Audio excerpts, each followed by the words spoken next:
Okay, quick video on how to send out a session invite in Bluebeam. So in this case, we're going to specifically be sending out an email to Amy letting her know that a Bluebeam session has been created and she can add it to the wiki page. So I'm in Bluebeam, I'm within Studio, and I'm in the specific session that I'm working with. I'm going to go over here to the email button, click on that, and I'm just going to copy the invitation. We can cancel out of this now. Now I'm going to go over to my computer. And over in my favorites, I already have a folder saved that's called Session Templates. This is located, as you can see, within Operations Projman Session Templates.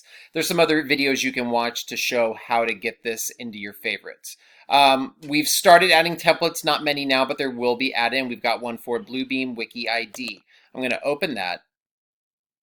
And that's going to open an email that's already set to go to Amy, letting her know to add something. Only thing is she needs to know what project we're adding. We already did copy, so I'm going to do Control V to post in what specifically we are sending her.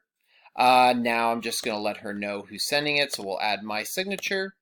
And this is ready to go, and we can send this to Amy. And so that is how you send out any type of review request through Bluebeam.